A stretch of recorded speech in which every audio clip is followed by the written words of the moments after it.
പ്രാർത്ഥിക്കാം. ഈശോയുടെ തിരുഹൃദയത്തിൽ നിന്ന് കാരുണ്യത്തിന്റെ അരുവിയായി ഞങ്ങളിലേക്ക് ഒഴുകിയിറങ്ങിയ തിരുരക്തമേ തിരുജലമേ ഞാൻ അങ്ങയിൽ ശരണപ്പെടുന്നു. ഈശോയുടെ തിരുഹൃദയത്തിൽ നിന്ന് കാരുണ്യത്തിന്റെ അരുവിയായി ഞങ്ങളിലേക്ക് ഒഴുകിയിറങ്ങിയ തിരുരക്തമേ തിരുജലമേ ഞാൻ അങ്ങയിൽ ശരണപ്പെടുന്നു. ഉച്ചത്തിൽ അമ്മയോട് ചേർന്ന് പ്രാർത്ഥിക്കാം. നന്മ നിറഞ്ഞ മറിയമേ സ്വസ്തി, കർത്താവ് അങ്ങയുടെ കൂടെ സ്ത്രീകളിൽ അങ്ങ് അനുഗ്രഹിക്കപ്പെട്ടവളാകുന്നു.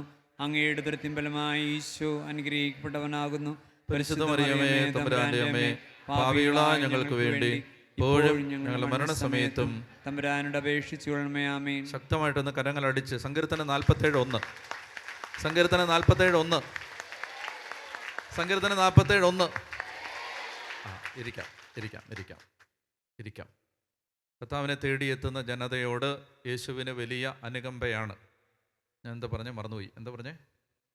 കർത്താവിനെ തേടിയെത്തുന്ന ജനതയോട് യേശുവിന് വലിയ അനുകമ്പയാണ്. ജനക്കൂട്ടത്തെ കണ്ടപ്പോൾ യേശുവിന് അവരോട് അനുകമ്പ തോന്നി. ജനക്കൂട്ടത്തെ കണ്ടപ്പോൾ യേശുവിന് അവരോട് അനുകമ്പ തോന്നി. അവർ ഇടയനില്ലാത്ത ആടുകളെ പോലെ പരിഭ്രാന്തരും നിസ്സഹായരുമായിരുന്നു. പഴയ നിയമത്തിൽ ദൈവം ഇടയനില്ലാത്ത ജനങ്ങളെ കാണുമ്പോൾ എപ്പോഴും കർത്താവ് പറഞ്ഞുകൊണ്ടിരുന്നു, ഞാനായിരിക്കും അവരുടെ ഇടയൻ. പറഞ്ഞേ ഹല്ലേലൂയാ. അതായത് നിങ്ങളെ നയിക്കാൻ, നിങ്ങൾക്ക് പ്രചോദനം തരാൻ, നിങ്ങളെ ആത്മീയമായി വളർത്താൻ, നിങ്ങളെ ഉദ്ധരിക്കാൻ, നിങ്ങൾക്ക് ആത്മീയമായി കൃപകൾ വാങ്ങിത്തരാൻ എവിടെങ്കിലും ആരെങ്കിലും ഒരു ദേശത്തില്ലാതാകുമ്പോൾ ആ ഉത്തരവാദിത്വം ജീവിക്കുന്നവനായ ദൈവം ഏറ്റെടുക്കും. പറഞ്ഞേ ഹല്ലേലൂയാ. നമ്മൾ മനസ്സിലാക്കേണ്ടത്, അതായത് നമ്മൾ എവിടെയെങ്കിലും വെച്ച് ഇടയനില്ലാത്ത ആടുകളെ പോലെ നമ്മൾ പരിഭ്രാന്തരും നിസ്സഹായരുമായിരുന്നാൽ ദൈവം പറയും, ഞാനായിരിക്കും അവരുടെ ഇടയൻ. അതുകൊണ്ടാണ് ഈശോ പറഞ്ഞത് യോഹന്നാന്റെ സുവിശേഷം 10-ാം അധ്യായത്തിൽ, ഞാൻ നല്ല ഇടയനാകുന്നു. പറഞ്ഞേ ഹല്ലേലൂയാ. അതുകൊണ്ട് നമ്മൾ മനസ്സിലാക്കേണ്ടത്, ഈ കാലഘട്ടത്തിൽ നമ്മളെ കർത്താവ് നയിക്കണം, കർത്താവ് സഹായിക്കണം, കർത്താവ് വഴി നടത്തണം, കർത്താവ് ഉപദേശം തരണം, കർത്താവ് മാർഗം കാണിച്ചു തരണം. നിങ്ങൾ മനസ്സിലാക്കണം, നമ്മെ സഹായിക്കാൻ വേറെ ആരുമില്ല. പറഞ്ഞേ ഹല്ലേലൂയാ. നമുക്ക് വേറെ ആരുമില്ല. ഇതാണ് ഈ നാളുകളിൽ ദൈവജനം തിരിച്ചറിയേണ്ട വളരെ പ്രധാനപ്പെട്ട ഒരു സത്യം. മനസ്സിലായോ? നമ്മളെ സഹായിക്കാൻ ആരുമില്ല. സംസ്ഥാന ഗവൺമെൻറ്റും ഇല്ല, കേന്ദ്ര ഗവൺമെൻറ്റും ഇല്ല. ഇത് മനസ്സിലാക്കിക്കോണം. മനസ്സിലാക്കിയാൽ നല്ലത്. പറഞ്ഞേ ഹല്ലേലൂയാ. ഇതൊക്കെ മനസ്സിലാക്കിയാൽ നല്ലത്. മനസ്സിലായല്ലോ? നമ്മളെ കാണുമ്പോൾ ചിരിക്കുന്നവർ നമ്മുടെ മിത്രങ്ങളാകണമെന്നില്ല. പറഞ്ഞേ ഹല്ലേലൂയാ. മനസ്സിലായല്ലോ? നമ്മളെ കാണുമ്പോൾ ചിരിക്കുന്നവരും കാണുമ്പോൾ കൈകൂപ്പുന്നവരും കാണുമ്പോൾ സ്നേഹം കാണിക്കുന്നവരും മിത്രങ്ങളാകണമെന്നില്ല. അപ്പം അതുകൊണ്ട് ഒരു കാര്യം മനസ്സിലാക്കിക്കോണം, വേറെ എവിടെയും പിടിച്ചിട്ടൊരു കാര്യമില്ല. ദൈവത്തിൻ്റെ ഉന്നതമായ ശക്തി എന്നെ സഹായിക്കുന്നവൻ. വചനം പറയുന്നു, ഞാൻ ഇടത്തോട്ട് നോക്കി ആരുമില്ല, വലത്തോട്ട് നോക്കി ഞാൻ ആരെയും കണ്ടില്ല, മുമ്പിൽ ആരുമില്ല, പുറകിൽ ആരുമില്ല. അതുകൊണ്ട് ഇടത്തും വലത്തും മുമ്പിലും പിൻപിലും നോക്കാതെ മുകളിൽ നോക്കാൻ പഠിച്ചോണം. പറഞ്ഞേ ഹല്ലേലൂയാ. മുകളിലേക്ക് നോക്കാൻ പഠിച്ചോണം, ദൈവത്തെ വിളിക്കാൻ പഠിച്ചോണം, ദൈവത്തെ ആരാധിക്കാൻ പഠിച്ചോണം. ഞാനൊരു കാര്യം നിങ്ങളോട് പറയുകയാണ്, ആരാധിക്കുന്നവന് വേണ്ടി ദൈവം ഏതറ്റം വരെയും പോകും. ആരാധിക്കുന്നവന് വേണ്ടി ദൈവം ഏതറ്റം വരെയും പോകും. അത് പഴയ നിയമത്തിൽ നമ്മൾ കാണുന്നുണ്ട്. പുറപ്പാട് പുസ്തകത്തിൽ ഫറവോയോട് പറയുകയാണ്, എൻ്റെ ജനത്തെ ആരാധിക്കാൻ വേണ്ടി വിട്ടയക്കണം, എൻ്റെ ജനത്തെ വിട്ടയക്കണം. പള്ളിത്തുറയിലുള്ള മക്കൾ കേട്ടോണം, ദൈവം ഇടപെടുന്നത് നമ്മെ അംബാനിയാക്കാനല്ല, ആരാധകരാക്കാനാണ്. പറഞ്ഞേ ഹല്ലേലൂയാ. അതായത് ദൈവം നമ്മുടെ ജീവിതത്തിൽ ഇടപെടുന്നത് നമ്മളെ അംബാനിയാക്കാനല്ല, ആരാധകരാക്കാനാണ്. പറഞ്ഞേ ഹല്ലേലൂയാ. അപ്പം അതുകൊണ്ട് നമ്മളെ ദൈവം ഇത് ഇന്ന് മാരുതിക്കാരിൽ വന്നവനെ നാളെ ബെൻസുകാരിൽ വരുത്താനല്ല ദൈവം അനുഗ്രഹിക്കുന്നത്. ഇന്ന് പതുക്കെ ആരാധിച്ചവനെ നാളെ തുള്ളിച്ചാടി ആരാധിക്കാനാണ് ദൈവം അനുഗ്രഹിക്കുന്നത്. പറഞ്ഞേ ഹല്ലേലൂയാ. മനസ്സിലായല്ലോ? ഇന്ന് ദൈവത്തെ കണ്ടാൽ വാവൂട്ടി മിണ്ടാതിരിക്കുന്നവൻ നാളെ തുള്ളിച്ചാടി ദൈവത്തെ ആരാധിക്കാനാണ് ദൈവം ഒരു വ്യക്തി അനുഗ്രഹിക്കുന്നത്. മനസ്സിലായല്ലോ? ദൈവം അനുഗ്രഹിക്കുന്നത്. ഇവിടെ ഈ കൺവെൻഷൻ പന്തലിരിക്കുമ്പോൾ, വചനം കേട്ടുകൊണ്ടിരിക്കുമ്പോൾ കർത്താവ് 100 കണക്കിന് ആളുകളെ സ്പർശിക്കുന്ന എന്തിനാണെന്നറിയാമോ? നിങ്ങളെ അംബാനിയാക്കാനല്ല, ആരാധകരാക്കാനാണ്. പള്ളിത്തുറയിൽ ജീവനുള്ള ദൈവത്തെ ആരാധിക്കുന്ന ഒരു സമൂഹത്തെ എഴുന്നേൽപ്പിക്കാൻ ദൈവം ഈ രാത്രിയിൽ നിങ്ങളെ അനുഗ്രഹിക്കും. ഹല്ലേലൂയാ. അപ്പം അതുകൊണ്ട് നമ്മൾ ദൈവത്തെ ആരാധിക്കാൻ ഒരു സമൂഹം രൂപപ്പെടണം. ആരാധിക്കുന്നവർ. ഒത്തിരി സന്തോഷമായി എനിക്ക്. കാരണം ഇന്ന് പകല് 100 കണക്കിന് ആളുകൾ വന്ന് ഈ ഗ്രൗണ്ടിലൂടെ വെയിലത്ത് ജപമാല ചൊല്ലി എന്നറിഞ്ഞതിൽ ദൈവത്തിന് മഹത്വം. ഹല്ലേലൂയാ. അപ്പം ഞാൻ വരാൻ നിങ്ങളോട് പറഞ്ഞപ്പോൾ ഒരു 10-20 പേര് വരുമെന്നാണ് ഞാൻ ഓർത്തത്. പക്ഷെ നിങ്ങളെന്നെ തോൽപ്പിച്ച് കളഞ്ഞു, നിങ്ങളെന്നെ പരാജയപ്പെടുത്തി കളഞ്ഞു. 100 കണക്കിന് ആളുകൾ വന്ന് എന്നോട് ഈ സംഘാടകർ പറഞ്ഞു ഞങ്ങൾക്ക് അത്ഭുതം എന്ന് പറഞ്ഞു. അതായത് ഇന്ന് ഒരുപാട് ആളുകൾ വന്ന് പ്രാർത്ഥിച്ചു. ദൈവം തീർച്ചയായിട്ടും ഇടപെടും. ദൈവത്തിൻ്റെ ആത്മാവ് ശക്തമായി ഈ ദേശത്ത് നിന്ന് അത്ഭുതങ്ങളും അടയാളങ്ങളും പ്രവർത്തിക്കും. ഇപ്പോൾ ഒരു കാര്യം ഓർത്തിരിക്കുക, ദൈവം പറയുകയാണ് എൻ്റെ ജനത്തെ വിട്ടയക്കണം. പള്ളിത്തുറയിലുള്ള എൻ്റെ ജനത്തെ വിട്ടയക്കണം. എന്തിന്? ആരാധിക്കാൻ വിട്ടയക്കണം. അതായത് കുടുംബത്തിൽ പ്രാർത്ഥനയുണ്ടാവാൻ, കുടുംബത്തിൽ വചനം വായിക്കുന്ന മക്കളുണ്ടാവാൻ, കുടുംബം യേശുവിനെ ഏറ്റുപറയുന്നത് ലജ്ജിക്കാത്ത മക്കൾ രൂപപ്പെടാൻ, സ്കൂളിൽ പോയാലും കോളേജിൽ പോയാലും ജോലി സ്ഥലത്ത് പോയാലും ഒക്കെ യേശുവിനെ ബഹുമാനിക്കുകയും ഏറ്റുപറയുകയും ചെയ്യുന്ന ആളുകൾ കുടുംബത്തിൽ നിന്നുണ്ടാവാൻ കർത്താവ് പറയുകയാണ്, പള്ളിത്തുറയിലുള്ള മകനെ മകളെ ഈ രാത്രിയിൽ ഞാൻ നിന്നെ വിടുവിക്കാൻ പോകുന്നു. ദൈവം വിടുവിക്കുന്നത് നമ്മെ ആരാധകരാക്കാനാണ്. ഞാൻ എന്താ പറഞ്ഞേ? ദൈവം നമ്മെ വിടുവിക്കുന്നത് എന്തിനാണ്? ആരാധകരാക്കാനാണ്. ആരാധകർ. അതുകൊണ്ട് നമ്മുടെ ക്രിസ്തീയ ജീവിതത്തിൻ്റെ ഐഡൻറ്റിറ്റി എന്ന് പറഞ്ഞാൽ, നമ്മളോട് ആരെങ്കിലും ചോദിക്കുകയാണ് ഡാനിയേൽ നീ ആരാണ്, ഡാനിയേൽ നീ ആരാണ് എന്ന് എന്നോട് ചോദിച്ചാൽ ഒറ്റ വാക്കിലെ ഉത്തരം പറയാൻ നിർവാഹമുള്ളെങ്കിൽ, ഒരു വാക്ക് മാത്രമേ മറുപടി പറയാൻ അനുവാദമുള്ളെങ്കിൽ, ജീവിതത്തിൽ ഒരേ ഒരു ഉത്തരം പറയാൻ മാത്രമേ സൗകര്യമുള്ളെങ്കിൽ ആ ഉത്തരം ഇതാണ്: ഡാനിയേൽ ഒരാരാധകനാവാൻ പരിശ്രമിച്ചുകൊണ്ടേയിരിക്കുന്നു. എന്താണ് ക്രിസ്ത്യാനിയുടെ ഐഡൻറ്റിറ്റി? എന്താണ് നിൻ്റെ പള്ളിത്തുറയിലുള്ള ക്രിസ്തീയ വിശ്വാസിയോട് ആരെങ്കിലും ഒരാൾ ചോദിക്കുകയാണ് നിങ്ങൾ ആരാണ്, നിങ്ങളുടെ മറുപടി ഞങ്ങൾ ക്രിസ്ത്യാനിയാണെന്നല്ല, ഞങ്ങൾ ആരാധകരാണ്, ഞങ്ങൾ ആരാധകരാണ്. പറഞ്ഞേ ഹല്ലേലൂയ. നിങ്ങളൊരു ക്രിസ്ത്യാനി ആയതുകൊണ്ട് ദൈവം നിങ്ങളുടെ കൂടെ ഉണ്ടാവണം എന്നുറപ്പില്ല. എന്നാൽ നിങ്ങൾ ഒരു ആരാധകനാണെങ്കിൽ നിങ്ങളുടെ കൂടെ വിട്ടുപിരിയാതെ ദൈവത്തിൻ്റെ സാന്നിധ്യവും ദൈവത്തിൻ്റെ മാലാഖമാരും ഉണ്ടാവും. മനസ്സിലായല്ലോ? അതായത് നിങ്ങളൊരു ക്രിസ്ത്യാനിയാണെങ്കിൽ അതിൻ്റെ പേരിൽ നിങ്ങൾ അനുഗ്രഹിക്കപ്പെടണമെന്ന് നിർബന്ധമില്ല. എന്നാൽ നിങ്ങളൊരു ആരാധകനാണെങ്കിൽ നിങ്ങളെ സഹായിക്കാൻ സ്വർഗം സർവദാ സദാ സന്നദ്ധരായി സർവ്വസന്നാഹങ്ങളോടും കൂടി ദൈവം തൻ്റെ അനുചരന്മാരും അംഗരക്ഷകരും ദൈവം തൻ്റെ മാലാഖാവൃന്ദവുമായി നിങ്ങളുടെ കൂടെ ഉണ്ടാകും, ആരാധിക്കുന്നവൻ്റെ കൂടെ. അപ്പം അതുകൊണ്ടാണ് ഫറവോയോട് പറയുന്നത്, ഫറവോ തിന്മയുടെ പ്രതീകമാണ്. അതുകൊണ്ടാണ് മലയാളത്തിലൊരു പദപ്രയോഗം ഉള്ളത്, ചെകുത്താനും കടലിനും ഇടയ്ക്ക് എന്ന് കേട്ടിട്ടുണ്ടോ? ചെകുത്താനും കടലിനും ഇടയ്ക്ക് കേട്ടിട്ടുണ്ടോ? ഭർത്താവ് പുറകെ നിൽക്കുകയാണ്, മുമ്പിൽ കടൽ. നിങ്ങൾ പറയുമോ ചെകുത്താനും? അങ്ങനെയല്ല, നമ്മൾ പറയുന്നത് അങ്ങനെയല്ല.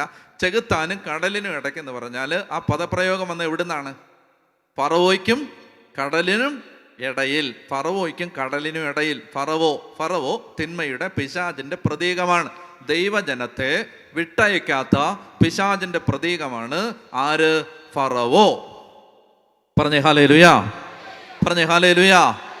അതായത് അന്ധകാരത്തിൻ്റെ ആധിപത്യത്തിൽ ദൈവജനത്തെ കൂച്ചുവിലങ്ങിട്ട് പൂട്ടിയിട്ടിരിക്കുന്ന, ഒരിക്കലും ദൈവജനത്തെ വിട്ടയക്കാൻ മനസ്സില്ലാത്ത, ഹൃദയം തുറക്കാൻ അനുവദിക്കാത്ത, മനസ്സിനെ സ്വതന്ത്രമാക്കാത്ത, ശരീരത്തിലെ ബന്ധനങ്ങൾ അഴിക്കാൻ ആഗ്രഹിക്കാത്ത ഫറവോയാണ് പിശാച്. ആ പിശാചിൻ്റെ ആധിപത്യത്തിൽ നിന്നാണ് ദൈവം നമ്മെ മോചിപ്പിച്ചു എന്ന് കൊളോസോസ് ലേഖനം പറയുന്നത്. ബൈബിൾ കൊണ്ടുവന്നോ? എന്നാ എടുത്തേ കൊളോസോസ് ലേഖനം. അത് പുതിയ നിയമത്തിലാണ്. എവിടെ അത്? പുതിയ നിയമത്തിൽ എടുക്ക്. കൊളോസോസ് ലേഖനം 1-ാം അധ്യായം 13-ാമത്തെ വാക്യം, 12-13 വായിക്കുക. കൊളോസോസ് 1:12-13 കിട്ടിയവർ ഉച്ചത്തിൽ വായിക്കുക.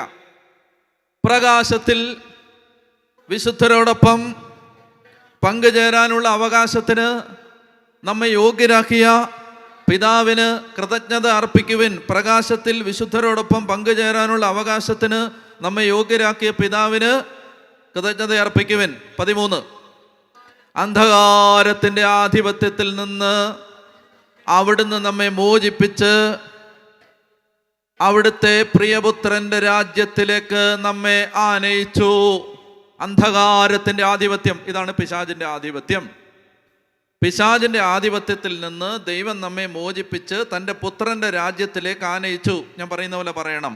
യേശു, ഉറക്കെ പറയണം, യേശു എന്നെ അന്ധകാരത്തിൻ്റെ ആധിപത്യത്തിൽ നിന്ന് മോചിപ്പിച്ച് തൻ്റെ പുത്രൻ്റെ രാജ്യത്തിലേക്ക് ആനയിച്ചു.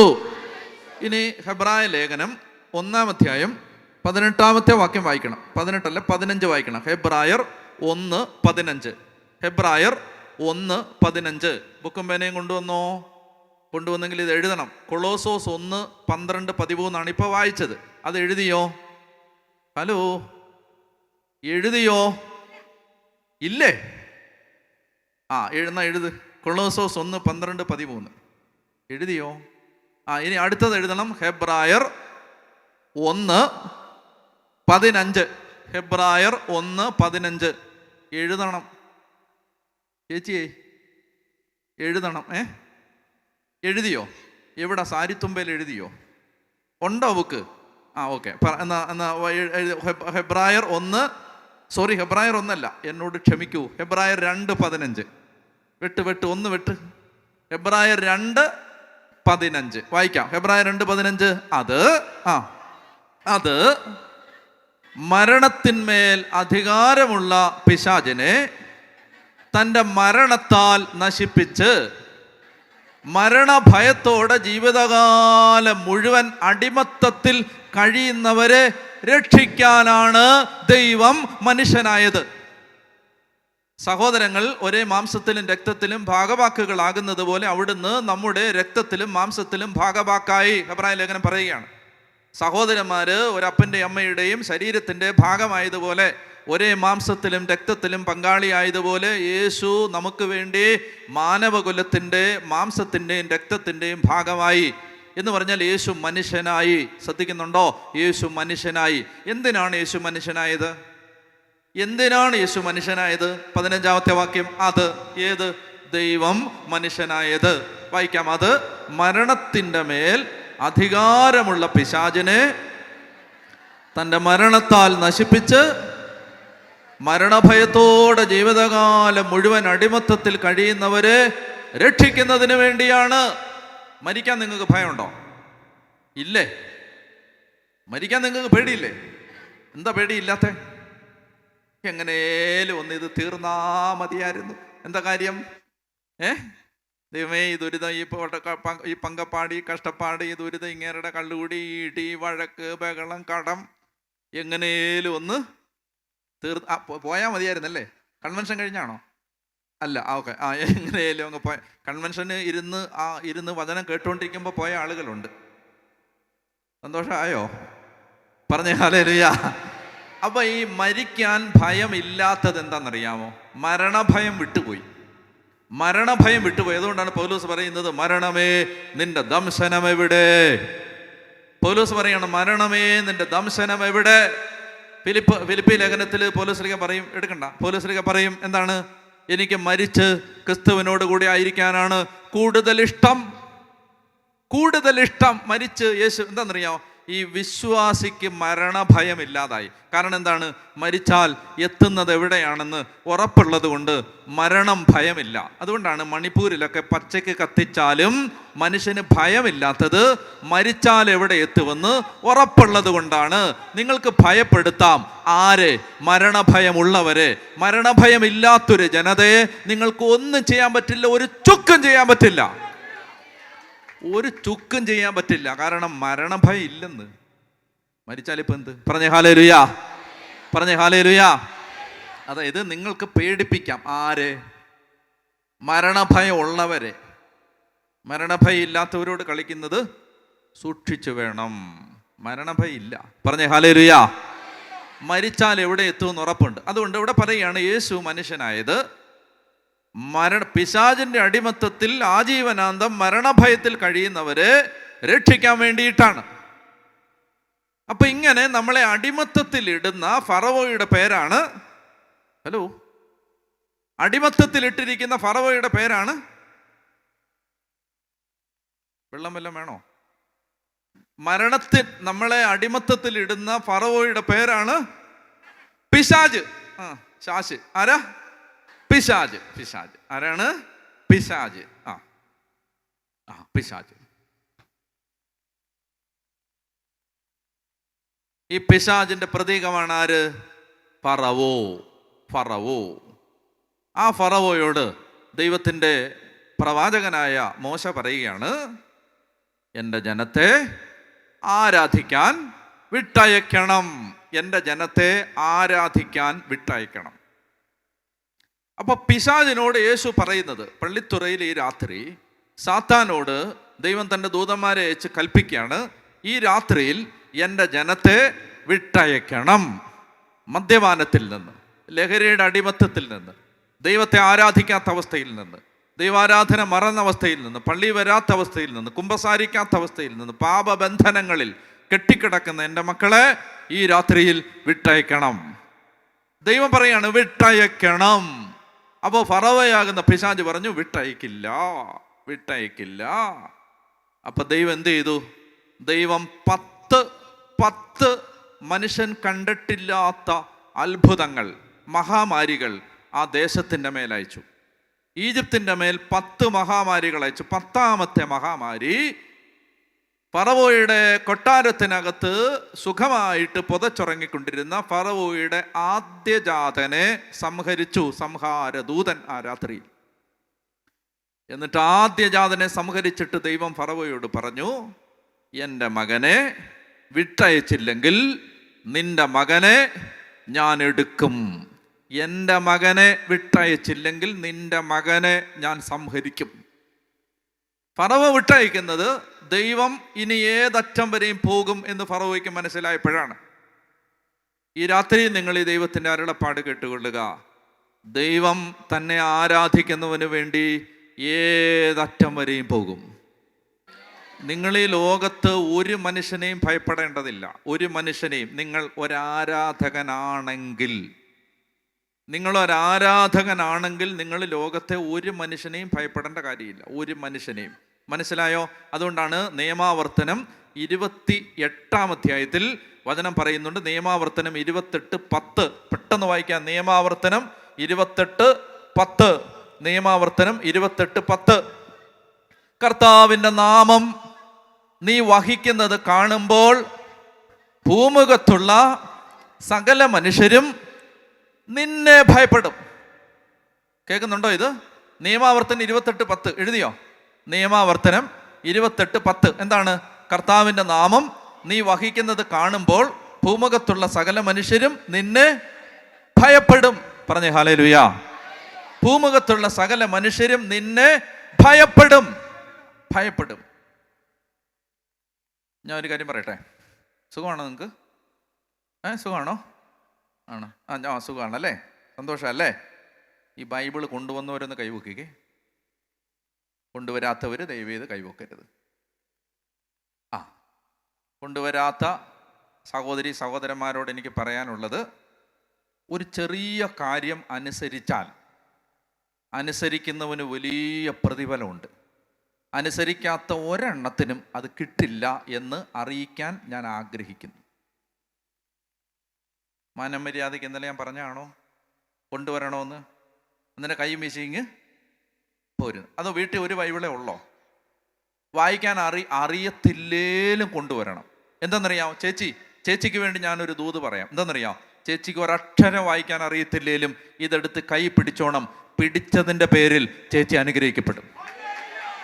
ഇത് പിടിച്ചതിൻ്റെ പേരിൽ. മനസ്സിലായല്ലോ? എനിക്ക് വായിക്കാൻ അറിയത്തില്ല എൻ്റെ കർത്താവേ. 36,000 വചനമുണ്ട്, ഒരെണ്ണം പോലും വായിക്കാൻ അറിഞ്ഞുകൂടാ. പക്ഷേ വായിക്കാൻ അറിയത്തില്ലേലും ജീവനുള്ള ദൈവത്തിൻ്റെ വചനമാണെന്ന് വിശ്വസിക്കുന്നുണ്ട്, എടുത്ത് കൈ പിടിക്കുന്നുണ്ട്. ആ ഒറ്റ പേരിൽ എൻ്റെ ചേച്ചി അനുഗ്രഹിക്കപ്പെടും. പറഞ്ഞേ ഹല്ലേലൂയാ. പറഞ്ഞേ ഹല്ലേലൂയാ. അപ്പോൾ വീട്ടിൽ ഒരു ബൈബിളേ ഉള്ളൂ, അതുകൊണ്ടാണോ? ഇനി ആ ന്യായം പറയാമല്ലോ.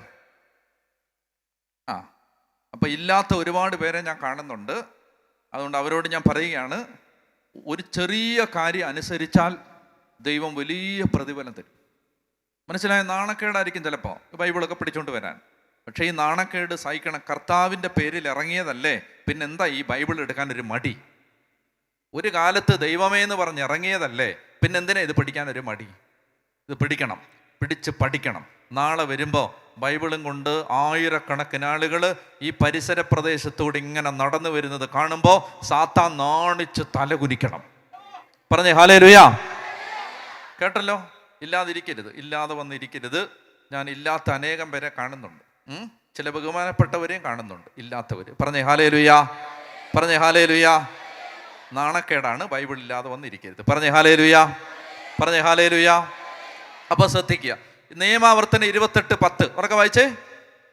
കർത്താവിൻ്റെ നാമം നീ വഹിക്കുന്നത് കാണുമ്പോൾ ഭൂമിയിലുള്ള സകല മനുഷ്യരും നിന്നെ ഭയപ്പെടും. മനസ്സിലായി? നിങ്ങൾക്ക് പിശാചിനെ പേടിയുണ്ടോ? പേടിയുണ്ടോ? പിശാചിനെ നമ്മൾ പേടിക്കുകയല്ല, നമ്മളെ പിശാച് പേടിക്കുകയാണ്. മനസ്സിലായി? പള്ളിത്തുറക്കാർ അറിഞ്ഞോണം, പിശാചിനെ നിങ്ങൾ പേടിക്കരുത്. പിശാചിനെ പേടിക്കേണ്ട ആവശ്യമില്ല, നിങ്ങളെ പിശാച് പേടിക്കണം. കാരണം എന്താണ്? നിങ്ങൾ കർത്താവിൻ്റെ നാമം വഹിക്കുന്നത് കാണുമ്പോൾ, കർത്താവിൻ്റെ വചനം വഹിക്കുന്നത് കാണുമ്പോൾ ഭൂമുഖത്തുള്ള സകല മനുഷ്യരും സകല പിശാചുകളും നിങ്ങളെ ഭയപ്പെടും. അതുകൊണ്ട് ഞാൻ ആദ്യം ആമുഖമായിട്ട് പറയാൻ ആഗ്രഹിച്ചതാണ് എന്തെന്നറിയാമോ?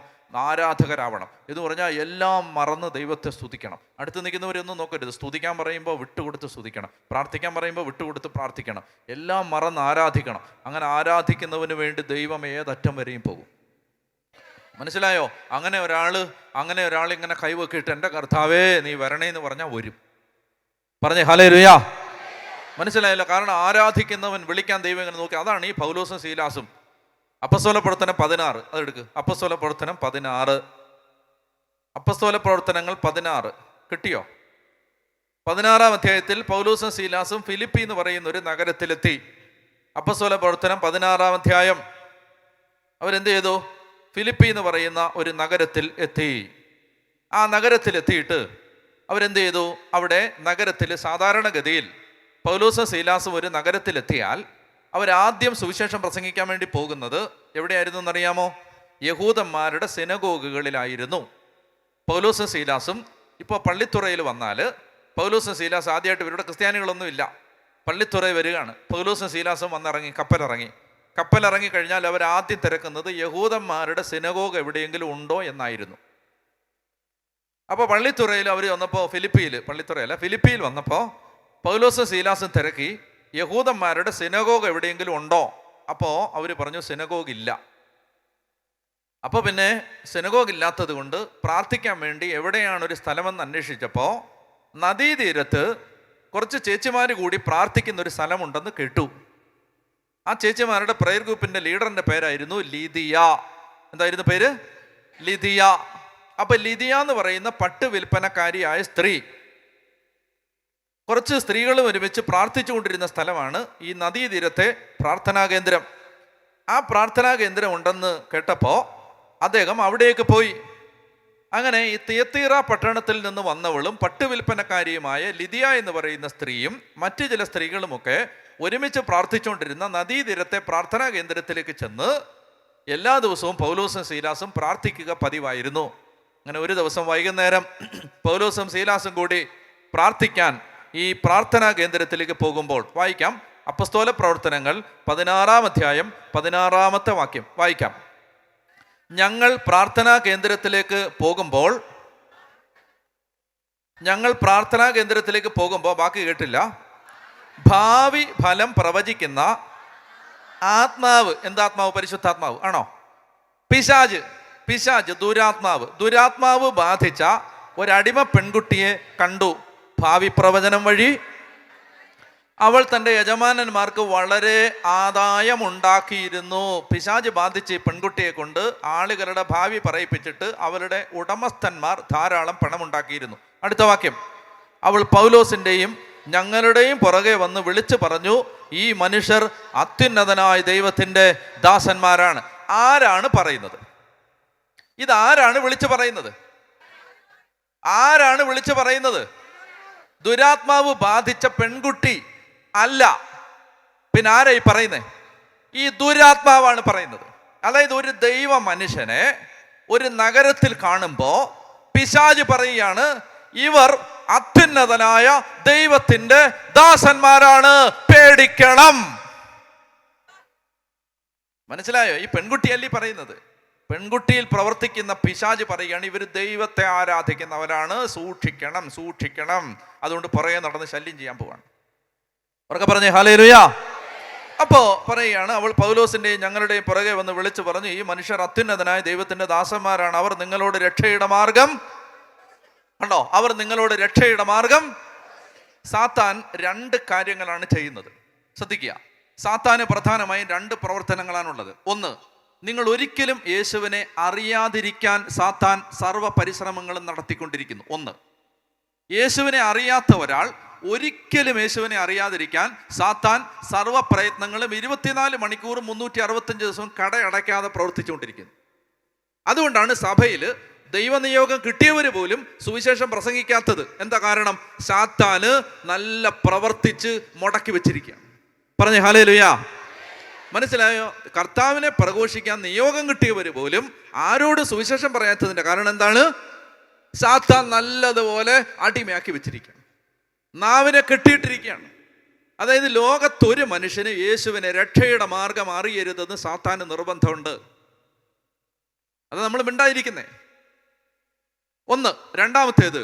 ഒന്നാമത്തെ അപ്പം എന്താണ്? മറന്നുപോയി. എന്താ പറഞ്ഞേ? സാത്താന്റെ ഒന്നാമത്തെ പ്രവർത്തനം പറയൂ. നിങ്ങൾ ഒരിക്കലും യേശുവിനെ അറിയരുതെന്ന് സാത്താന് നിർബന്ധമുണ്ട്. സാത്താന്റെ രണ്ടാമത്തെ പ്രവർത്തനം, യേശുവിനെ ഒരിക്കൽ അറിഞ്ഞവര് ഒരിക്കലും അവനെ അനുഭവിക്കരുതെന്നും സാത്താന് നിർബന്ധമുണ്ട്. രണ്ട് കാര്യമാണ്.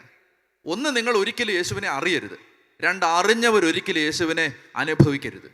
ഈ രണ്ട് കാര്യങ്ങളാണ് അവൻ ഈ ലോകത്ത് പ്രവർത്തിച്ചുകൊണ്ടിരിക്കുന്നത്. ഈ രണ്ട് കാര്യങ്ങൾ. അപ്പം അതുകൊണ്ട് ഈ ഫിലിപ്പി നഗരത്തിൽ ഈ ദൈവ മനുഷ്യരെ കണ്ടപ്പോൾ സാത്താന് കലിയിളകി. അവൻ പറഞ്ഞു, ഇവർ അത്യുന്നതനായ ദൈവത്തിന്റെ ദാസന്മാരാണ്, രക്ഷയുടെ മാർഗം പ്രഘോഷിക്കുന്നവരാണ്.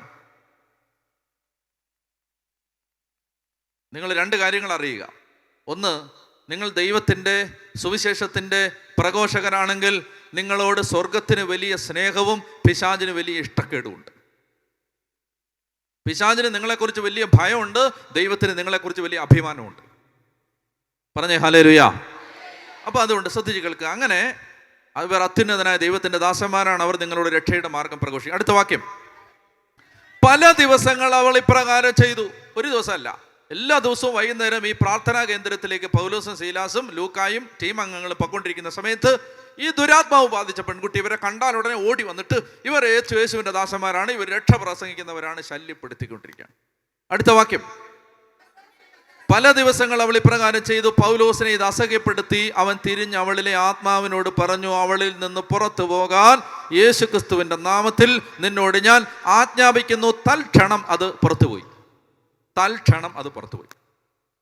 അടുത്ത വാക്യം, അവരുടെ യജമാനന്മാർ തങ്ങളുടെ ആദായ മാർഗം നഷ്ടപ്പെട്ടു എന്ന് കണ്ടപ്പോൾ പൗലോസിനെയും സീലാസിനെയും പിടികൂടി വലിച്ചിഴച്ച് പൊതുസ്ഥലത്ത് അധികാരികളുടെ മുമ്പിൽ കൊണ്ടുവന്നു.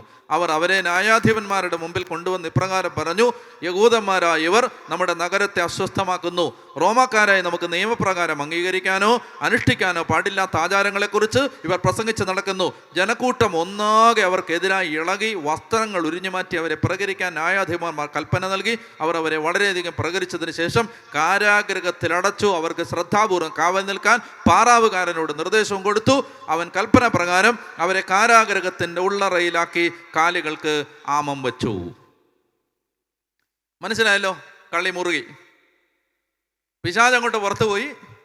അപ്പം എന്ത് ചെയ്തു? ആദായമാർഗം ഉണ്ടായിക്കൊണ്ടിരുന്ന യജമാനന്മാർക്ക് കലിയിളകി. അവർ പൗലോസിനെയും സീലാസിനെയും ഇവരെ പിടിച്ചിട്ട് എന്ത് ചെയ്തു? ഇവരെ ബന്ധിച്ച് കാരാഗൃഹത്തിലടച്ചു. ഇനി കാത് തുറന്ന് ശ്രദ്ധയോടെ, എങ്ങോട്ട് ശ്രദ്ധ മാറാതെ അല്പസമയം എന്നെ ശ്രദ്ധിക്കുക. ഇവരാരാണ്? ഇവർ അത്യുന്നതനായ ദൈവത്തിൻ്റെ ദാസന്മാരാണ്. മറ്റൊരു വാക്കിൽ പറഞ്ഞാൽ ഇവർ ആരാധകരാണ്. ആരാധകരെ അടിച്ച് ചങ്ങലയിട്ട് ജയിലിനകത്ത് അടച്ചിട്ടിരിക്കുകയാണ്. ജയിലിനകത്ത് ഈ ആരാധകനെ അടിച്ച് പ്രകരിച്ച് ദേഹോപദ്രവം ചെയ്ത് നഗ്നനാക്കി പ്രകരിച്ച് കാരാഗ്രഹത്ത് ആമം വെച്ചിട്ട് കയ്യിൽ കാലിൽ ആമം വെച്ചു. ആമം വെച്ചെന്ന് പറഞ്ഞാൽ എന്താ? ചങ്ങല ഇട്ടു, വിലങ്ങിട്ടു. അപ്പം കയ്യോ കാലോ ചലിപ്പിക്കാൻ പറ്റാത്തൊരവസ്ഥയിൽ ഈ കാരാഗൃഹത്തിനകത്ത് ഈ പാവങ്ങൾ കിടക്കുമ്പോൾ അർദ്ധരാത്രിയോട് അടുത്ത്. അർദ്ധരാത്രി എന്ന് പറഞ്ഞാൽ ഇവിടേക്ക് എത്ര മണിയാ? ഈ ഭാഗത്തൊക്കെ അർദ്ധരാത്രി എത്ര മണിയാ? 12 ആണോ? ഞങ്ങളുടെ അങ്ങനെ 12. അപ്പം നോക്കിക്കേ, അർദ്ധരാത്രിയോടടുത്ത് എന്ന് പറഞ്ഞാൽ 12 ആവാൻ ഇനി 5-6 മിനിറ്റേ ഉള്ളൂ. നിങ്ങളൊന്ന് ആലോചിച്ച് നോക്കൂ. പകൽ മുഴുവൻ പണിയെടുത്തിട്ട് വൈകുന്നേരം ആയപ്പോൾ ഇഷ്ടം പോലെ അടിയും കൊണ്ട് ജയിലിനകത്ത് ചെങ്ങലയിട്ട് വലിച്ചെറിഞ്ഞ് ഒരു ചാക്ക് കെട്ടെറിയുന്ന പോലെ എറിഞ്ഞിരിക്കുകയാണ്. ശരീരവാസകലം നുറുങ്ങി വിറങ്ങലിക്കുന്ന വേദനയുമായി ആ കാരാഗ്രഹത്തിനകത്ത് അകത്ത് കിടക്കുമ്പോൾ പൗലോസും സീലാസും അടുത്തടുത്ത് ചേർന്ന് കിടക്കുമ്പോൾ, ദീർഘനിശ്വാസങ്ങൾ മറ്റൊരാളുടെ ശരീരത്തിൽ സ്പർശിക്കുമ്പോൾ, ശ്വാസം ഇങ്ങനെ അടുത്ത് കേൾക്കുമ്പോൾ, പതുക്കെ പൗലോസ് സീലാസിനോട് ചോദിച്ചു, അനിയ ഉറങ്ങിയോ? അപ്പം അനിയൻ പറഞ്ഞു, ചേട്ടാ ഉറങ്ങിയില്ല. ചേട്ടൻ ഉറങ്ങിയോ? ഇല്ല. എന്തേ ഉറക്കം വരുന്നില്ല? എന്താ കാര്യം? കർത്താവിനെ പ്രതി നല്ലപോലെ അടികൊണ്ടൊരു ദിവസമാണ്, ഒത്തിരി സന്തോഷമുണ്ട്, ഉറങ്ങാൻ പറ്റുന്നില്ല, ഒത്തിരി സന്തോഷമുണ്ട്. എന്നാൽ പിന്നെ ഉറങ്ങുന്നില്ല, എഴുന്നേറ്റിരുന്നാലോ? എഴുന്നേറ്റിരിക്കാം. എഴുന്നേറ്റ് വെറുതെ ഇരിക്കണ്ട, ആരാധിക്കാം. അങ്ങനെ ചെങ്ങലയിട്ട കയ്യും ചെങ്ങലയിട്ട കാലും ആയാസപ്പെട്ട് എഴുന്നേറ്റ് അങ്ങോട്ട് ഇരുന്നിട്ട് ഇതുങ്ങൾ പതുക്കെ ഈ ചെങ്ങലയിട്ട കരങ്ങൾ കൊട്ടി ആരാധിക്കാൻ തുടങ്ങി. കീർത്തനം പാടി സ്തുതിക്കാൻ തുടങ്ങി. ആരാണിത്? ഇവരാണ് ആരാധകർ. പറഞ്ഞേ ഹല്ലേലൂയാ. ഇവരാണ് ആരാധകര്. ഇപ്പൊ കാരാഗ്രഹത്തിനകത്ത് കിടക്കാണ്. കാരാഗ്രഹത്തിനകത്ത് കിടന്നിട്ട് അവിടെ ആരാധിച്ചു കൊണ്ടിരിക്കുകയാണ്. രാത്രിയാണ്. കൂടെ കിടക്കുന്നതെല്ലാം നല്ല നല്ല കള്ളന്മാരും ക്രിമിനലുകളുമാണ്. അവന്മാർക്ക് ദേഷ്യം വരും. കാരണം ഈ രാത്രിയിൽ ഉറങ്ങാൻ സമ്മതിക്കാത്തതിന് അവർക്ക് ദേഷ്യം വരും. പക്ഷെ അതൊന്നും കാര്യമാക്കാതെ ഇവരിങ്ങനെ ആരാധിച്ചു കൊണ്ടിരിക്കുമ്പോൾ എന്താ സംഭവം എന്നറിയാമോ? വെറുതെ ഇങ്ങനെ പാടിയതേ ഉള്ളൂ. ചുമ്മാ ഇങ്ങനെ പാടിയപ്പോൾ ജീവിക്കുന്ന ദൈവം, സർവശക്തനായ ദൈവം സ്വർഗത്തിൽ നിന്ന് പതുക്കെ ഒന്നനങ്ങി. എന്തെന്നറിയാം? നിങ്ങൾ തലകുത്തി മറിഞ്ഞാൽ ഈ ദൈവത്തെ അനക്കാൻ പറ്റില്ല. നിങ്ങൾ തലകുത്തി മറിഞ്ഞാൽ, നിങ്ങൾ വലിയ പെരുന്നാൾ നടത്തിയാലൊന്നും ഈ ദൈവം അനങ്ങില്ല. മനസ്സിലായില്ലേ? നിങ്ങൾ ഈ നാട് മൊത്തം കൊടിതോരണം കെട്ടിയാലും വലിയ ഗാനമേള നടത്തിയാലും ഇവിടെ എല്ലാം വലിയ തലകുത്തി മറിഞ്ഞ് നിങ്ങൾ വലിയ നിങ്ങൾ ഏറ്റവും വലിയ കേരളത്തിലെ ഗാനമേള നടത്തിയാലും ദൈവം അനങ്ങത്തില്ല. അനങ്ങണമെങ്കിൽ ആരാധകൻ വാ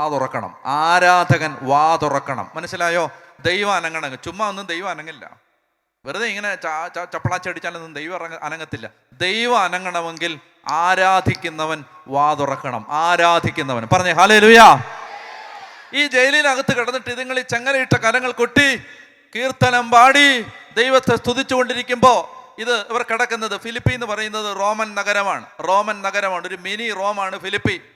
ആ റോമൻ നഗരം, ആ നഗരത്തിന്റെ ജയിൽ എന്ന് പറഞ്ഞാൽ താഴേക്ക് തുരങ്കം കുഴിച്ച് രക്ഷപ്പെടാതിരിക്കാൻ താഴേക്ക് വളരെ ആഴത്തിൽ അടിത്തറ കെട്ടി, വലിയ കരിങ്കല്ലുകൾ കൊണ്ട് അടിത്തറ കെട്ടി, ഒരിക്കലും ഒരുത്തൻ തുരങ്കം ഉണ്ടാക്കി രക്ഷപ്പെടാതിരിക്കാൻ അത്രമാത്രം കനത്ത സുരക്ഷയിൽ അടിത്തറ ഉണ്ടാക്കിയ റോമൻ ജയിൽ. ഒരിക്കലും ഈ കമ്പിഴി അറുത്തോ ജയിൽ ഭേദിച്ചോ ഒരുത്തൻ രക്ഷപ്പെടാതിരിക്കാൻ അത്ര അത്ര സുരക്ഷിതമായി, അത്രമാത്രം ശക്തിയോടെ ഈ ജയിലിന്റെ കമ്പിഴികളും ഇതൊക്കെ ഉണ്ടാക്കിയിട്ടിരിക്കുന്ന റോമൻ ജയിൽ.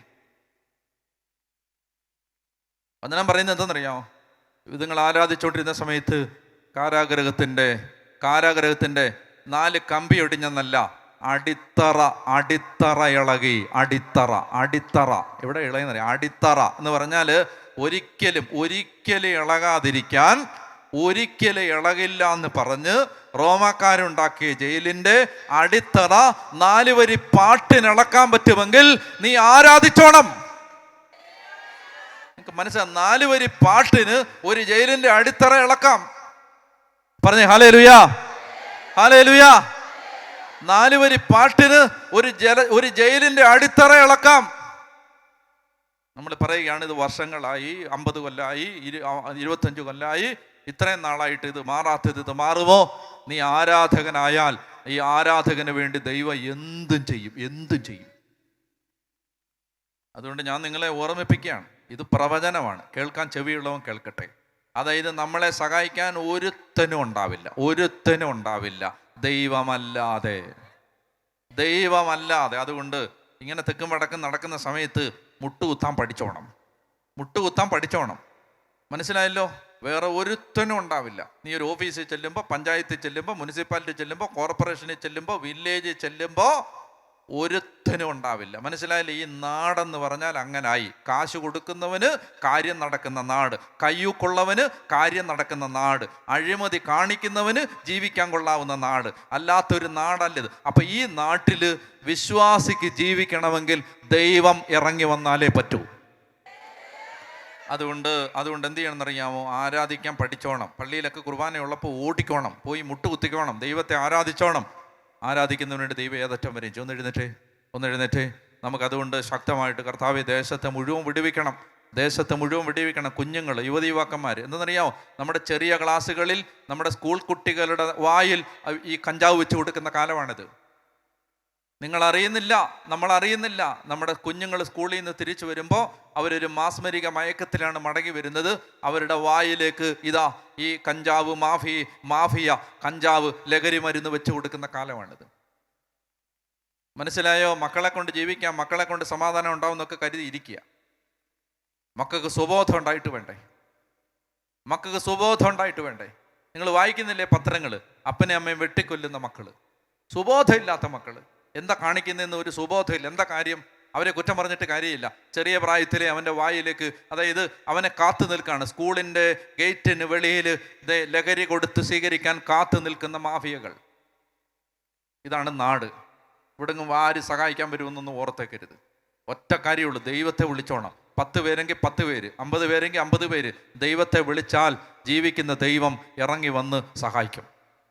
വേറെ ആർക്കും ജീവിക്കുന്ന ദൈവം ഇറങ്ങി വന്ന് സഹായിക്കും. ചേട്ടാ, ചേച്ചി, മോനെ, ചെറുപ്പക്കാരാ, ഇപ്പം ഈ കയ്യൂക്കും മസിലും ആരോഗ്യമുള്ള കാലത്ത് വിചാരിക്കുക എല്ലാം നടക്കുമെന്ന്. പൊന്നും മോനെ, ദൈവം ഇല്ലെങ്കിൽ ഒന്നും നടക്കാൻ പോണില്ല. ദൈവം ഇല്ലെങ്കിൽ. അതുകൊണ്ട് കർത്താവിനെ വിളിച്ചോണം, ദൈവത്തെ പിടിച്ചോണം, കർത്താവിനെ മുറുകെ പിടിച്ചോണം, ആരാധിച്ചോണം, എല്ലാം മറന്ന് ദൈവത്തെ സ്തുതിക്കണം. ശക്തമായിട്ട് ഒന്ന് കണ്ണടച്ച് കരങ്ങൾ ഉയർത്തി ദേശം മുഴുവനിലേക്കും ദൈവശക്തി വ്യാപരിക്കട്ടെ. നന്നായിട്ടൊന്ന് സ്തുതിച്ചേ ഹല്ലേലൂയ. അതിനെ തുറന്ന് സ്തുതിച്ചേ hallelujah, hallelujah, hallelujah, hallelujah, hallelujah. കരങ്ങൾ നന്നായിട്ട് ഉയർത്തി കൈമുട്ടുകളൊക്കെ നിവർത്തി ശക്തമായിട്ട് ആരാധിച്ച് hallelujah, hallelujah, hallelujah, hallelujah, hallelujah, hallelujah, hallelujah, hallelujah, hallelujah, hallelujah. അപ്പോൾ ശ്രദ്ധിക്കുക. അതുകൊണ്ട് നമ്മൾ ആരാധിക്കുന്നവന്, ഞാൻ പറഞ്ഞു വന്നത്, ആരാധിക്കുന്നവന് വേണ്ടി ദൈവം ഏതറ്റം വരെയും പോകും. അതുകൊണ്ട് നമ്മൾ എന്താവണം?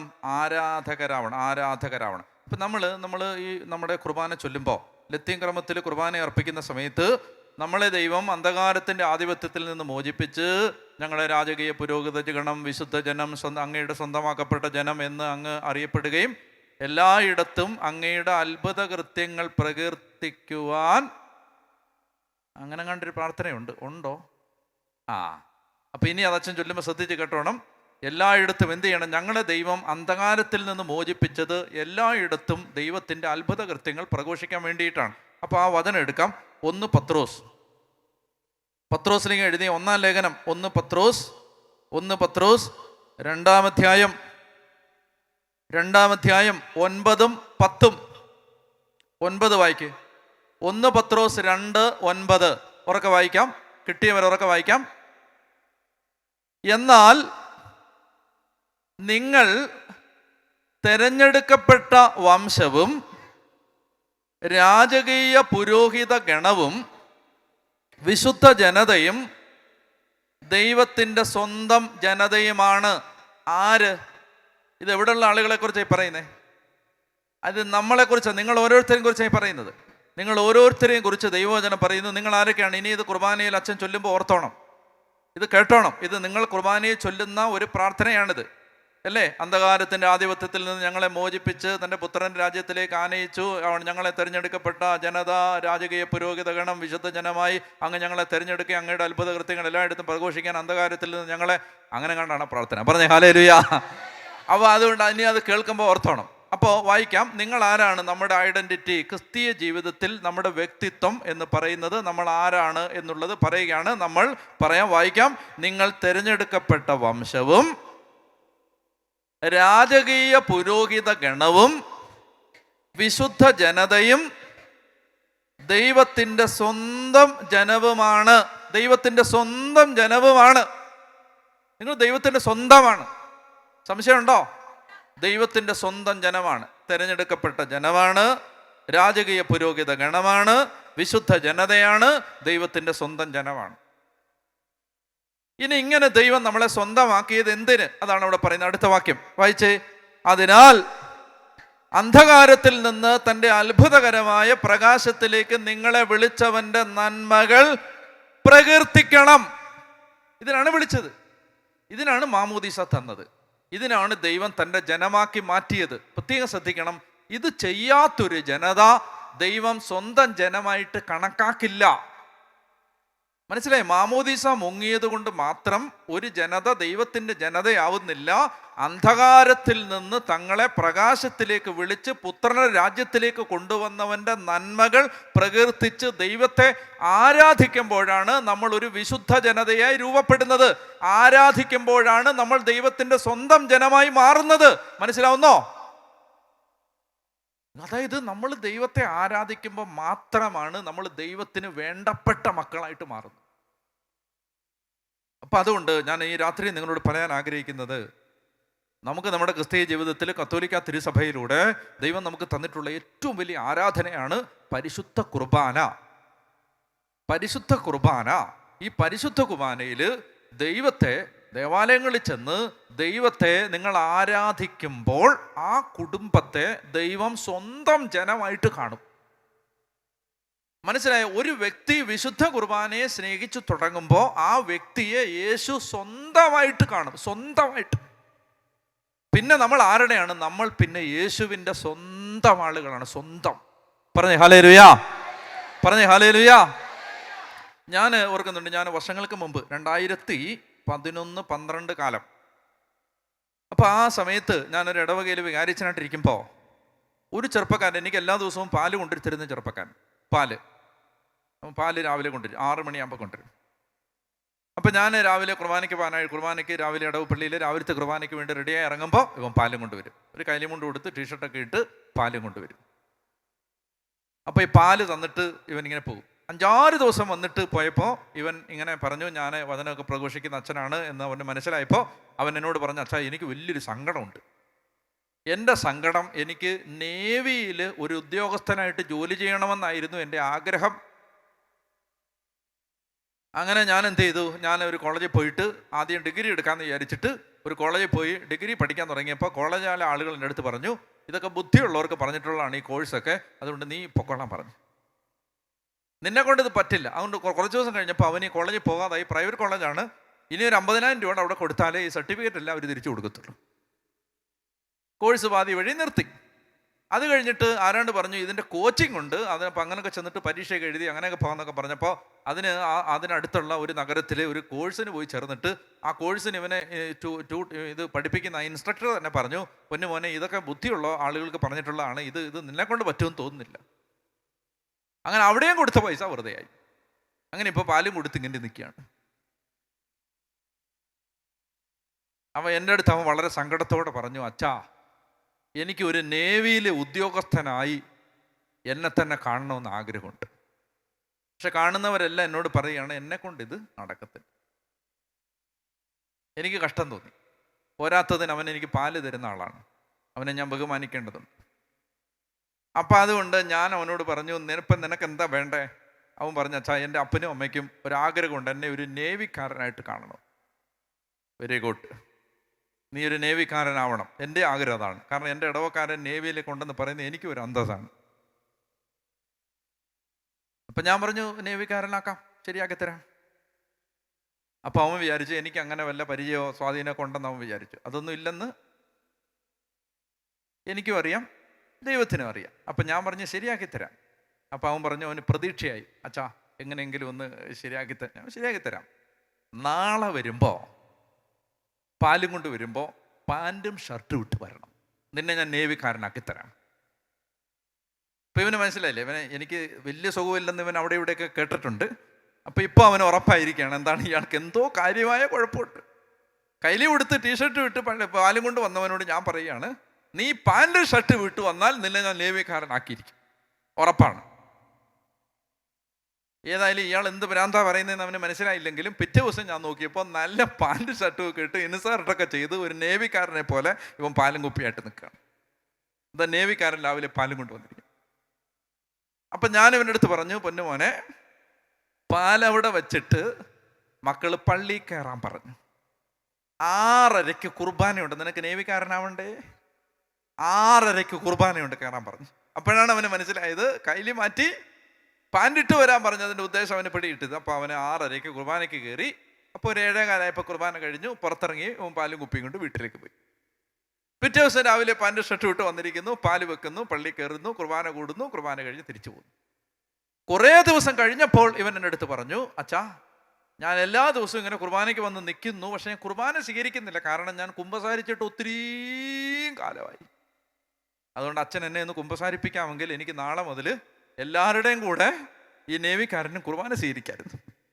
അപ്പം അങ്ങനെ അവൻ പോയിട്ട് കുമ്പസാരിച്ചു. പിന്നെ എല്ലാ ദിവസവും പിന്നെ ഞാൻ ഈ ധ്യാനത്തിന് പോകുമ്പോൾ എൻ്റെ കൂടെ പ്രാർത്ഥിക്കാനൊക്കെ വരും, മധ്യസ്ഥം പ്രാർത്ഥിക്കാനൊക്കെ വരും. അങ്ങനെ നാളുകൾ മുന്നോട്ട് പോയി. എനിക്ക് നല്ല തിരക്കാണ്. ഞാനന്ന് തിരുവനന്തപുരത്ത് കോളേജിൽ പഠിപ്പിക്കുന്നു. എന്നിട്ട് വീക്കെൻഡിലാണ് ഞാൻ പള്ളിയിലേക്ക് തിരിച്ചു ചെല്ലുന്നത്. പത്തനംതിട്ടയ്ക്ക് അടുത്താണ് ഈ പള്ളി. ഞാൻ നല്ല തിരക്കിലാണ്. ഈ തിരക്കിനിടയിൽ ഇവന്മാരെയൊക്കെ ഞാൻ കാണുന്നുണ്ട്, കാണുന്നില്ല, അങ്ങനെ പോവാണ്. ഇവർക്ക് എന്താ സംഭവിക്കുന്നതെന്ന് എനിക്ക് അറിഞ്ഞുകൂടാ. കുറേ ദിവസം കഴിഞ്ഞപ്പോൾ ഇവൻ പറഞ്ഞു, അച്ഛാ, ഞാൻ എൻ്റെ പഠനത്തിൻ്റെ ഭാഗമായിട്ട് ഇവിടുന്ന് പോവാണ്. അപ്പോൾ എന്തൊക്കെയോ പറഞ്ഞു, പോയി. എന്താണെന്നൊന്നും രജിസ്റ്റർ ചെയ്യുന്നില്ല. ഇവൻ പോയി. ഞാനും ഈ പോൾസൺ ബ്രദറും കൂടെ പൂനായിൽ ഒരു ധ്യാനത്തിന് ചെന്നിട്ട്, ധ്യാനം കഴിഞ്ഞ് ഞങ്ങൾ തിരിച്ച് റെയിൽവേ സ്റ്റേഷനിലേക്കാണ് തോന്നുന്നു, റെയിൽവേ സ്റ്റേഷനിലേക്ക് ഞങ്ങൾ പോകാനായിട്ട് പെട്ടിയൊക്കെ തൂക്കി ഇറങ്ങുമ്പോൾ തലയൊക്കെ മുട്ടയടിച്ചൊരു ചെറുപ്പക്കാരൻ ഓടി വേർത്ത് കുളിച്ച് ഓടി വരികയാണ്. ഓടി വന്നിട്ട് അവൻ പറയാണ്, അച്ഛാ, എന്നെ മറന്നോ? വന്നേണ്ട പാൽക്കാരൻ. അതായത് ഇതാ കണ്ടപ്പോഴാണ് മനസ്സിലായത്, ഇതാണ് നമ്മുടെ പഴയ പാൽക്കാരൻ, ഇതാ വന്നിരിക്കുകയാണ്. ഞാൻ പറയണ, നീ മുട്ടയടിച്ച് എന്ത് ചെയ്ത്? പളനിക്ക് പോയോ? എന്ത് ചെയ്ത് മുട്ടയടിച്ച്? അപ്പൊ അവൻ എൻ്റെ അടുത്ത് പറയാണ്,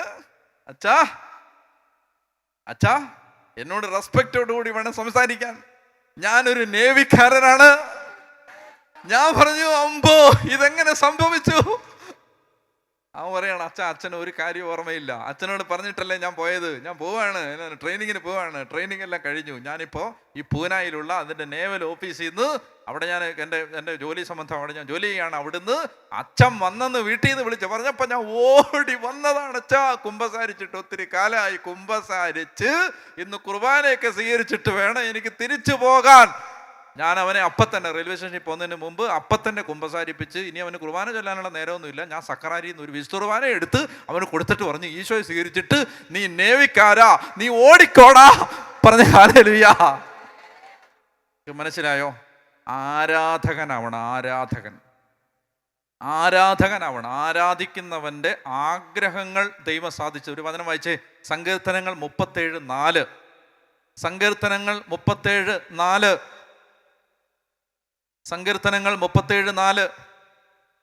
നീ കർത്താവിൽ ആനന്ദിക്കുക, നിന്റെ ആഗ്രഹങ്ങൾ അവിടുന്ന് സാധിച്ചു തരും. നീ കർത്താവിൽ ആനന്ദിക്കുക. എങ്ങനെയാ കർത്താവിൽ ആനന്ദിക്കണ്ടേ?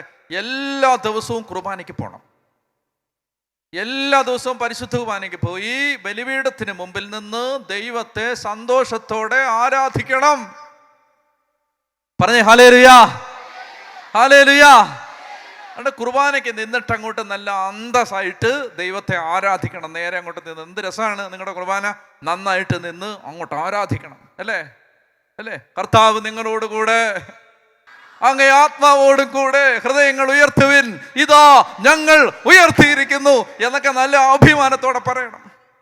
ഇതാ ഞങ്ങൾ ഉയർത്തിയിരിക്കുന്നു. നമ്മുടെ കർത്താവായ ദൈവത്തിന് നന്ദി പ്രകാശിപ്പിക്കാം. അത് ഉചിതവും ന്യായവുമാണ്. അതിനാണ് ഞാൻ കിടക്കപ്പായെന്ന് എഴുന്നേറ്റ് വന്നിരിക്കുന്നത്. അതാണ് പറയുന്നത്, അത് ഉചിതമാണ്. പറഞ്ഞേ ഹല്ലേലൂയ. ഞാൻ ഇപ്പോഴും ഇങ്ങോട്ട് വരുന്ന വഴിക്ക് എൻ്റെ സ്നേഹിതനായ ഒരച്ഛനോട് സംസാരിച്ചു കൊണ്ട് വരികയായിരുന്നു. അപ്പോൾ അദ്ദേഹം എൻ്റെ അടുത്ത് പറഞ്ഞു, ഈ തിരുവനന്തപുരം ജില്ലയിലെ സ്ഥലം ഞാൻ പറയുന്നില്ല, ഒരു പ്രദേശത്ത് നിന്ന് ഒരമ്മ യേശുവിനെ രക്ഷകനും നാഥനും ദൈവവും കർത്താവുമായി സ്വീകരിച്ചു. ആ വീട്ടിൽ നിന്ന് ആ അമ്മ മാത്രമേ യേശുവിനെ രക്ഷകനായി സ്വീകരിച്ചുള്ളൂ, വേറെ ആരുമില്ല. ബാക്കി എല്ലാവരും മറ്റൊരു മതത്തിൽപ്പെട്ടവരാണ്. ഒടുവിൽ യേശുവിനെ രക്ഷകനായി സ്വീകരിച്ച് മാമോദീസ മുങ്ങി ആദ്യ കുർബാന നടത്തി കുമ്പസാരിച്ച് കുർബാന സ്വീകരിച്ച് ഈ അമ്മ മരിച്ചു. മരിച്ചു കഴിഞ്ഞപ്പോൾ ആ പള്ളിക്കാരൊക്കെ പറഞ്ഞിട്ട് ആ വിവരമറിഞ്ഞ് അച്ഛൻ ആ വീട്ടിൽ ചെന്നപ്പോൾ ആ വീട്ടുകാർ പറഞ്ഞു, ഞങ്ങളെല്ലാവരും വേറൊരു മതത്തിൽപ്പെട്ടവരാണ്. ഈ അമ്മ ഞങ്ങളൊന്നും പറഞ്ഞു കേൾക്കാതെ പോയി മാമോദീസ മുങ്ങി ക്രിസ്ത്യാനിയായതാണ്. അതുകൊണ്ട് ഞങ്ങളുടെ രീതി അനുസരിച്ച് ഞങ്ങൾ ഈ മൃതദേഹം ദഹിപ്പിക്കും. അപ്പോൾ ചില ബന്ധുക്കളൊക്കെ പറഞ്ഞു, ഇല്ല അമ്മച്ചിയുടെ ആഗ്രഹം അങ്ങനെ അടക്കണം, ക്രിസ്തീയ പ്രാർത്ഥനകളൊക്കെ ചൊല്ലി അടക്കണമെന്നാണ്. പക്ഷേ ബന്ധുക്കൾ വീട്ടുകാരൊക്കെ പറഞ്ഞു അത് പറ്റില്ല, നമ്മൾ അവരെ മാനിക്കേണ്ടതുണ്ട്. അതുകൊണ്ട് അച്ഛൻ വേറൊന്നും പറഞ്ഞില്ല. അച്ഛൻ പ്രാർത്ഥനയൊക്കെ നടത്തി അച്ഛൻ തിരിച്ചു വന്ന് അപ്പോൾ അവരെന്ത് ചെയ്തു, ഈ മൃതദേഹം ദഹിപ്പിച്ചു. വൈകിട്ടൊരു 7 മണിയായപ്പോൾ ആ വീട്ടിൽ നിന്ന് വീട്ടുകാർ വിളിക്കുകയാണ്, പള്ളിയിൽ പോകുന്ന സിസ്റ്ററിനെ വിളിക്കുകയാണ്, സിസ്റ്ററെ സഹായിക്കണം സഹായിക്കണം സഹായിക്കണം സഹായിക്കണം സഹായിക്കണം. എന്താ? എല്ലാ ഭാഗവും കത്തി, ഈ നെഞ്ചും കൂടൊഴിച്ച്. ഈ നെഞ്ച് കത്തുന്നില്ലെന്ന്, ഇത് കത്തിച്ചിട്ടും കത്തിച്ചിട്ടും കത്തിച്ചിട്ട് ഈ നെഞ്ചും കൂട് കത്തുന്നില്ലെന്ന്. യേശുവിനെ സ്വീകരിച്ച ഒരു ഹൃദയം കത്താൻ പാടാണ് മോനെ, പാടാണ് പാടാണ്, കത്താൻ പാടാണ്. പറഞ്ഞേ ഹല്ലേലൂയ. മനസ്സിലായോ? ഇത് കത്തുന്നില്ലെന്ന്. എന്നിട്ട് അച്ഛൻ എൻ്റെ അടുത്ത് പറയുകയാണ്, അതിന് ശേഷം 2-3 കൊല്ലം കഴിഞ്ഞപ്പോൾ ഈ മരിച്ച അമ്മയുടെ അനുജത്തി മരിച്ചു. ആ അനുജത്തി എന്ത് ചെയ്തു? മാമോദീസ മുങ്ങി, യേശുവിനെ രക്ഷകനും നാഥനുമായിട്ട് സ്വീകരിച്ച്, മാമോദീസ സ്വീകരിച്ച്, കുർബാന സ്വീകരിച്ച് അനുജത്തി മരിച്ചപ്പോൾ ആ വീട്ടിലുള്ളവരും ബന്ധുക്കൾ എല്ലാവരും വന്ന് പള്ളിയിൽ വന്ന് അച്ഛനടുത്ത് പറയുകയാണ്, അച്ഛാ വന്നടക്കണം വന്നടക്കണം വന്നടക്കണം, കുർബാന സ്വീകരിച്ചതാണ്, വന്ന് അടക്കണമെന്ന്. നിങ്ങൾക്ക് മനസ്സിലാവുന്നുണ്ടോ? പരിശുദ്ധ കുർബാന സ്വീകരിച്ച ഒരാള് യേശുവിൻ്റെ സ്വന്തമാണ്. സ്വന്തം സ്വന്തം സ്വന്തം സ്വന്തം സ്വന്തം യേശുവിൻ്റെ ആരാധകർ യേശുവിൻ്റെ സ്വന്തമാണ്. ആരാധകർ യേശുവിൻ്റെ സ്വന്തമാണ്. അതുകൊണ്ട് എന്ത് ചെയ്യുന്നറിയാമോ? കുർബാനയ്ക്ക് രാവിലെ എഴുന്നേറ്റ് ഓടിക്കണം. എങ്ങോട്ടാ? കുർബാനയ്ക്ക് പോയിട്ട് എല്ലായിടത്തും പോകണം. വിശുദ്ധ കുർബാന അർപ്പിക്കണം. യേശുവിനെ കുർബാനയിൽ സ്നേഹിക്കണം, കുർബാനയിൽ ആരാധിക്കണം. എവിടെ ഒരു നിത്യാരാധന ചാപ്പനുണ്ടെങ്കിൽ അവിടെ പോയിരിക്കണം, ആരാധിക്കണം. അങ്ങനെ ആരാധിക്കുന്നതിന് വേണ്ടി ദൈവം ഏതറ്റം വരെയും പോകും. എന്നൊക്കെ പറയാവോ? Hallelujah hallelujah. അപ്പൊ അതാണ് ഇവിടെ പറയുന്നത്. പത്രോസ്ലീഹായുടെ ലേഖനം ഒന്നുകൂടെ വായിക്കാം. ലേഖനം 1 ലേഖനം 1 പത്രോസ് 2-ാം അധ്യായം 9-ാമത്തെ വാക്യം. എന്നാൽ നിങ്ങൾ തിരഞ്ഞെടുക്കപ്പെട്ട വംശവും രാജകീയ പുരോഹിത ഗണവും വിശുദ്ധ ജനതയും ദൈവത്തിൻ്റെ സ്വന്തം ജനതയുമാണ്. അതുകൊണ്ട് അന്ധകാരത്തിൽ നിന്ന് തൻ്റെ അത്ഭുതകരമായ പ്രവൃത്തികളിലേക്ക് നിങ്ങളെ വിളിച്ചവൻ്റെ നന്മകൾ പ്രകീർത്തിക്കണം. അങ്ങനെ നന്മകൾ പ്രകീർത്തിക്കാൻ ദൈവസഭയിൽ ദൈവം നമുക്ക് തന്നിരിക്കുന്ന ആരാധനയാണ് പരിശുദ്ധ കുർബാന. ഈ ആരാധന എന്നെ ഈ വചനം കേൾക്കുന്ന സകല മക്കളും പള്ളിയിൽ രാവിലെ കുർബാനയ്ക്ക് വന്ന് നിന്നിട്ട് പള്ളിയിൽ സ്ഥലം ഉണ്ടാവാൻ പാടില്ല. എന്തിന്? കുർബാനയ്ക്ക് ആൾ വന്ന് നിറഞ്ഞു നിൽക്കുകയാണ്. കാരണം എന്താ? ഞങ്ങൾ ദൈവത്തെ ആരാധിക്കാൻ വന്നിരിക്കുകയാണ്. ഞാൻ നിങ്ങളുടെ കാര്യം പറയട്ടെ, 100 കണക്കിന് മക്കൾ എല്ലാ ദിവസവും വന്ന് പരിശുദ്ധ കുർബാനയിൽ ദൈവത്തെ ആരാധിച്ചാൽ ഈ ദേശത്തിൻ്റെ മേൽ ദൈവത്തിൻ്റെ പ്രത്യേകമായ ഒരു കടാക്ഷം ഉണ്ടായിരിക്കും. അങ്ങനൊരു വചനമുണ്ട്. ദിനവൃത്താന്ത പുസ്തകം എടുത്തേ. അതായത് നമ്മൾ ദൈവത്തെ ആരാധിക്കാൻ വേണ്ടി ദേവാലയത്തിലേക്ക് വന്ന് പ്രാർത്ഥിച്ചു കൊണ്ടിരുന്നാൽ ഈ ദേവാലയത്തിൻ്റെ മേൽ ദൈവത്തിൻ്റെ പ്രത്യേകമായ ഒരു കടാക്ഷം ഉണ്ടായിരിക്കും. അവരൊക്കെ പറഞ്ഞേ ഹല്ലേലൂയ. അവരൊക്കെ പറഞ്ഞേ ഹല്ലേലൂയ. യേശുവേ ആരാധന, യേശുവേ ആരാധന, യേശുവേ ആരാധന. 2 ദിനവൃത്താന്തം 7-ാം അധ്യായം 7-ാം അധ്യായം 11 മുതലുള്ള വാക്യങ്ങൾ വായിക്കാം. 2 ദിനവൃത്താന്തം 7-ാം അധ്യായം 11 മുതൽ വായിക്കാം. സോളമൻ ദേവാലയവും രാജകൊട്ടാരവും പണിയിച്ചു. ദേവാലയത്തിലും തൻ്റെ കൊട്ടാരത്തിലും വേണമെന്ന് താൻ ആഗ്രഹിച്ചതെല്ലാം സോളമൻ വിജയകരമായി പൂർത്തിയാക്കി. രാത്രി കർത്താവ് സോളമന് പ്രത്യക്ഷനായി പറഞ്ഞു, ഞാൻ നിന്റെ പ്രാർത്ഥന കേട്ടിരിക്കുന്നു. എനിക്ക് ബലിയർപ്പിക്കാനുള്ള ആലയമായി ഈ സ്ഥലം ഞാൻ തിരഞ്ഞെടുത്തിരിക്കുന്നു. പള്ളിത്തുറ ഫൊറോനയിലുള്ള സകല മക്കളും കേൾക്കണം.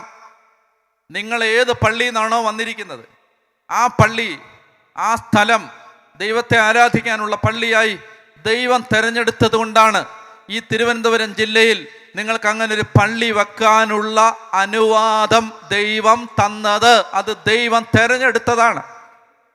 നിങ്ങളുടെ ഇടവക പള്ളി, നിങ്ങൾ ഏത് സ്ഥലത്ത് നിന്ന് വന്നതാണെങ്കിലും നിങ്ങളുടെ ഇടവക പള്ളി, ഈ ഫൊറോനയിലെ സകല പള്ളികളും വചനം കേൾക്കുമ്പോൾ കേട്ടോ, കർത്താവ് തിരഞ്ഞെടുത്തതാണ്, കർത്താവിൻ്റെ തിരഞ്ഞെടുപ്പുള്ളതാണ്. ദൈവം അവിടെ ഉണ്ടാകുമെന്ന് ദൈവം വാഗ്ദാനം ചെയ്തതുകൊണ്ട് ദൈവം അവിടെ ഉണ്ട്. ദൈവത്തിൻ്റെ സാന്നിധ്യമായി, ആലയമായി ദൈവം തിരഞ്ഞെടുത്തതാണ്. കർത്താവ് പറയാണ്, എനിക്ക് ബലിയർപ്പിക്കാനുള്ള ആലയമായി ഈ സ്ഥലം ഞാൻ തിരഞ്ഞെടുത്തിരിക്കുന്നു. 13-ാമത്തെ വാക്യം, ഞാൻ മഴ തരാതെ ആകാശമടയ്ക്കുകയോ ദേശത്തെ കൃഷി നശിപ്പിക്കാൻ വെട്ടുക്കിളിയെ നിയോഗിക്കുകയോ ജനത്തിനിടയിലേക്ക് മഹാമാരി അയക്കുകയോ ചെയ്യുമ്പോൾ എൻ്റെ നാമം പേറുന്ന എൻ്റെ ജനം എന്നെ അന്വേഷിക്കുകയും തങ്ങളെ തന്നെ എളിമപ്പെടുത്തി പ്രാർത്ഥിക്കുകയും തങ്ങളുടെ ദുർമാർഗങ്ങളിൽ നിന്ന് പിന്തിരിയുകയും ചെയ്താൽ ഞാൻ സ്വർഗത്തിൽ നിന്ന് അവരുടെ പ്രാർത്ഥന കേട്ട് അവരുടെ പാപങ്ങൾ ക്ഷമിക്കുകയും അവരുടെ ദേശം സമ്പുഷ്ടമാക്കുകയും ചെയ്യും. അതായത് ദൈവം പറയുകയാണ്, നിങ്ങളുടെ ഇടവക പള്ളി ഞാൻ എനിക്ക് ബലിയർപ്പിക്കാനുള്ള ആലയമായി തിരഞ്ഞെടുത്തിരിക്കുന്നു. ബലിയർപ്പിക്കാനുള്ള ആലയമായി തിരഞ്ഞെടുത്തിരിക്കുന്നു. അവിടെ ഞാൻ മഴ തരാതെ ആകാശം അടയ്ക്കുകയോ ദേശത്തെ കൃഷി നശിപ്പിക്കാൻ വെട്ടുക്കിളിയെ നിയോഗിക്കുകയോ ജനത്തിനിടയിലേക്ക് മഹാമാരി അയക്കുകയോ ചെയ്യുമ്പോൾ എൻ്റെ നാമം പേറുന്ന എൻ്റെ ജനം, പിതാവിൻ്റെയും പുത്രൻ്റെയും പരിശുദ്ധാത്മാവിൻ്റെയും നാമത്തിൽ ജ്ഞാനസ്നാനം സ്വീകരിച്ച എൻ്റെ നാമം പേറുന്ന എൻ്റെ ജനം തങ്ങളെ തന്നെ എളിമപ്പെടുത്തി എന്നെ അന്വേഷിച്ച് ഈ ആലയത്തിലേക്ക് വന്ന് ദുർമാർഗങ്ങളെക്കുറിച്ച് അനുതപിച്ച് പ്രാർത്ഥിച്ചാൽ, കർത്താവ് പറയാണ്, അങ്ങനെ പ്രാർത്ഥിച്ചാൽ എന്ത് സംഭവിക്കും? ഞാൻ സ്വർഗത്തിൽ നിന്ന് അവരുടെ പ്രാർത്ഥന കേൾക്കും, അവരുടെ പാപം ക്ഷമിക്കും, അവരുടെ ദേശത്തെ അനുഗ്രഹിക്കും. പ്രാർത്ഥന കേൾക്കും, പാപം ക്ഷമിക്കും, ദേശത്തെ അനുഗ്രഹിക്കും. അടുത്ത വാക്യം, ഇവിടെ നിന്നുയരുന്ന പ്രാർത്ഥനകൾക്ക് നേരെ എൻ്റെ കണ്ണും കാതും ജാഗരൂകമായിരിക്കും. ഇവിടെ നിന്നുയരുന്ന പ്രാർത്ഥനകൾക്ക് നേരെ എൻ്റെ കണ്ണും കാതും ജാഗരൂകമായിരിക്കും. അടുത്ത വാക്യം, എൻ്റെ നാമം ഇവിടെ എന്നേക്കും നിലനിൽക്കേണ്ടതിന് ഈ ആലയം ഞാൻ തിരഞ്ഞെടുത്ത് വിശുദ്ധീകരിച്ചിരിക്കുന്നതിനാൽ എൻ്റെ ഹൃദയപൂർവമായ കടാക്ഷം ഈ ആലയത്തിൻ്റെ മേൽ ഉണ്ടായിരിക്കും. ദൈവത്തിൻ്റെ വാക്കാണത്. അതായത് ആ പള്ളിക്കകത്ത് നിങ്ങൾ കാലുകുത്തിയാൽ വ്യത്യാസം വരും. ആ പള്ളി കോമ്പൗണ്ടിൽ നിങ്ങൾ കാലുകുത്തിയാൽ വ്യത്യാസം വരും. ദൈവം അവിടെ ഉണ്ട്. കർത്താവ് അവിടെ എഴുന്നള്ളി വന്ന് ദൈവമഹത്വം അവിടെ നിപ്പുണ്ട്. ദൈവത്തിൻ്റെ മഹത്വം, കർത്താവിൻ്റെ സാന്നിധ്യം അവിടെ നിപ്പുണ്ട്. ഉറക്കെ പറഞ്ഞേ ഹല്ലേലൂയ. അതുകൊണ്ട് ഈ രാത്രിയിൽ വചനം കേൾക്കുന്ന സകല മക്കളും കർത്താവിൻ്റെ നാമത്തിൽ നിങ്ങളിത് അറിയണമെന്ന് ഞാൻ ആഗ്രഹിക്കുന്നു. നമ്മൾ ഈ ദേശത്ത്, ഈ തിരുവനന്തപുരം ജില്ലയിൽ നമ്മളെല്ലാ ദേവാലയങ്ങളും ആളെ കൊള്ളാൻ പറ്റാതെ നിറഞ്ഞ് കവിയുന്ന ഒരു കാലം സ്വപ്നം കണ്ട് പ്രാർത്ഥിക്കണം. ആളെ കൊള്ളാൻ പറ്റാതെ, കാരണം കുർബാനയ്ക്ക് നിൽക്കാൻ സ്ഥലമില്ല. കാരണം ആൾ വന്ന് നിറഞ്ഞിട്ട് കുർബാനയ്ക്ക് നിൽക്കാൻ സ്ഥലമില്ല. ഓരോ ബലിപീഠത്തിലും, അതായത് അച്ഛന്മാർക്ക് കുർബാന ചൊല്ലി അവർ മടുക്കണം. എന്താണ്? ആളുകൾ പറയുകയാണ്, ഒരു ആദ്യത്തെ കുർബാനയ്ക്ക് ഞങ്ങൾക്ക് അറ്റൻഡ് ചെയ്യാൻ പറ്റിയില്ല, അടുത്ത കുർബാന, അടുത്ത കുർബാന, അടുത്ത കുർബാന, അടുത്ത കുർബാന, ഇങ്ങനെ രാവും പകലും ബലിയർപ്പിച്ച് ദൈവത്തെ ആരാധിക്കുന്ന ഒരു ജനത ഈ നഗരത്തിൽ എഴുന്നേൽക്കാൻ കർത്താവ് ആഗ്രഹിക്കുന്നുണ്ട്. അപ്പം അതുകൊണ്ട് അതിനാണ് ദൈവം നമുക്ക് ഇഷ്ടം പോലെ സൗകര്യം തന്നിരി. ഇഷ്ടം പോലെ നിങ്ങളെ ആരെങ്കിലും ഈ പള്ളിയിൽ നിന്ന് ഇറക്കി വിടുവോ? ഇറക്കി വിടില്ല. ഈ പള്ളി കോമ്പൗണ്ടിൽ നിന്ന് ആരെങ്കിലും നിങ്ങളെ ഇറക്കി വിടുവോ? ഇറക്കി വിടില്ല. അതായത് ദൈവത്തെ ആരാധിക്കാൻ ദൈവം നമുക്ക് എല്ലാ സ്വാതന്ത്ര്യം തന്നിരിക്കുകയാണ്. അപ്പോൾ എന്ത് ചെയ്യണമെന്നറിയാം? എല്ലാ ദിവസവും പള്ളിയിൽ വരണം, എന്നും കുർബാനയ്ക്ക് വരണം. 10-25 മിനിറ്റ് കൊണ്ട് കുർബാന തീരില്ലേ? അത് കഴിഞ്ഞ് ബാക്കി എല്ലാ ജോലിക്കും പോവാം, അല്ലേ? അതുകൊണ്ട് എല്ലാ ദിവസവും കുർബാനയ്ക്ക് വന്ന് മുടങ്ങാതെ ബലിയർപ്പിച്ച് പ്രാർത്ഥിക്കാൻ ഈ രാത്രിയിൽ ദൈവം ഒരു തീരുമാനവും ഒരാഗ്രഹവും ഒരു അഭിഷേകവും തരുന്നവർ മാത്രം എഴുന്നേൽക്കുക, ബാക്കിയുള്ളവർ ഇരിക്കുക. അല്ല, തീരുമാനമുള്ളവർ മാത്രം എല്ലാവരും എഴുന്നേക്കരുത്. വെറുതെ ചുമ്മാ കള്ളം പറയുന്നത് എന്തിനാ? ദൈവത്തിനടുത്ത് പോകുന്നവര് എഴുന്നേക്കാനല്ലേ പറഞ്ഞേ? എല്ലാ ദിവസവും പോകുന്ന അതുകൊണ്ടങ്ങ് ഇരിക്കാന്നല്ലേ? എഴുന്നേര്. അതായത് ഇത് ഞാൻ എല്ലാ ദിവസവും എൻ്റെ കർത്താവിനെ പോയി ബലി അർപ്പിച്ച് ആരാധിക്കും, ഈ ദേശത്തിന് വേണ്ടി ആരാധിക്കും. പ്രിയ മക്കളെ, ഇപ്പോൾ വചനം കേട്ട് പ്രതികരിച്ചവരാണ് നിങ്ങൾ. ഇനി ആർക്കെങ്കിലും ഒരു പ്രേരണ, ഒരു ആഗ്രഹം വരുന്നുണ്ട്, ജീവിത സാഹചര്യം കൊണ്ട് പോകാൻ പറ്റാത്തവർ, കടലിലൊക്കെ പോകുന്ന ചേട്ടന്മാർ, എല്ലാ ദിവസവും പോകാൻ പറ്റില്ല, അതെനിക്ക് മനസ്സിലാവും. എന്നാൽ ഇതുവരെ എനിക്ക് അല്പം പരിശ്രമിച്ചാൽ എനിക്ക് പറ്റും. അല്പം പരിശ്രമിച്ചാൽ അല്ലേ ആഗ്രഹം. ഇപ്പം പരിശുദ്ധാത്മാവ് ചിലർക്ക് ഒരു പ്രേരണ തരുന്നുണ്ട്, അവർ എഴുന്നേറ്റുകൊള്ളുക. ഒരു പ്രേരണ, എനിക്കറിയാമല്ലോ, ഉണ്ട് പ്രേരണ തരുന്നുണ്ട്. എഴുന്നേറ്റ് ധൈര്യത്തോടെ ദൈവത്തിൻ്റെ മുമ്പിലാണ് എഴുന്നേൽക്കുന്നത്. ആരെ നാണിക്കണ്ട. നിന്നടുത്ത് നിൽക്കുന്ന കൂട്ടുകാരൻ ചിലപ്പോൾ നിന്നെ കളിയാക്കുമായിരിക്കും. ആ കളിയാക്കുന്നതിന് പോലും നിനക്ക് ദൈവം 10 ഇരട്ടി പ്രതിഫലം തരും. ആ കളിയാക്കൽ കേട്ടതിന് ദൈവം നിനക്ക് അനുഗ്രഹം തരും. മനസ്സിലായോ? ഇപ്പം നിൻ്റെ അടുത്ത് നിൽക്കുന്ന ഒരാളെ പേടിച്ചിട്ടായിരിക്കും ചിലപ്പോൾ നീ എഴുന്നേക്കാത്തത്. ആ പേടിക്കാതെ എഴുന്നേറ്റോ, അയാൾ നിന്നെ കളിയാക്കിയാൽ ആ കളിയാക്കലിന് തന്നെ ഇപ്പം ഇന്ന് രാത്രി പ്രതിഫലം കിട്ടും. പറഞ്ഞേ ഹല്ലേലൂയ. പ്രിയ മക്കളെ, ദൈവം ഈ ദേശത്തെ അനുഗ്രഹിക്കാൻ ആഗ്രഹിക്കുന്നു. അതുകൊണ്ട് ബലിയർപ്പണത്തിലൂടെയാണ് ദൈവം അനുഗ്രഹിക്കാൻ ആഗ്രഹിക്കുന്നത്. അതുകൊണ്ട് ഈ സമയത്ത് കർത്താവിൻ്റെ ആത്മാവ് നമുക്ക് തന്ന ഈ പ്രേരണ അനുസരിച്ച് നമുക്ക് കർത്താവിന് വലതുകരം ഉയർത്തിക്ക് ഇങ്ങനെ പ്രാർത്ഥിക്കുക. എൻ്റെ ഈശോയെ, എല്ലാ ദിവസവും ബലിയർപ്പിച്ച് ബലിയർപ്പിച്ച് അങ്ങേ ആരാധിക്കുവാൻ അങ്ങേ ആരാധിക്കുവാൻ ഞാൻ ആഗ്രഹിക്കുന്നു. ഞാൻ ആഗ്രഹിക്കുന്നു. മരണം വരെ മരണം പരിശുദ്ധ കുർബാന മുടക്കാതിരിക്കാനുള്ള മുടക്കാതെ ഒരഭിഷേകം ഈ രാത്രിയിൽ എനിക്ക് തരണമേ. എനിക്ക് തരണമേ. കർത്താവായ ഈശോയെ, കർത്താവായ ഈശോയെ, എവിടെയായിരുന്നാലും എവിടെയായിരുന്നാലും ലോകത്തിന്റെ ഏത് കോണിലായിരുന്നാലും ലോകത്തിന്റെ എവിടെ കോണിലായിരുന്നാലും പരിശുദ്ധ കുർബാനയില് പരിശുദ്ധ കുർബാന നിന്നെ ആരാധിക്കുവാൻ നിന്നെ ആരാധിക്കാൻ എനിക്ക് കൃപ തരണമേ. എനിക്ക് കൃപ തരണമേ. Hallelujah, hallelujah, hallelujah, hallelujah, hallelujah. Hallelujah.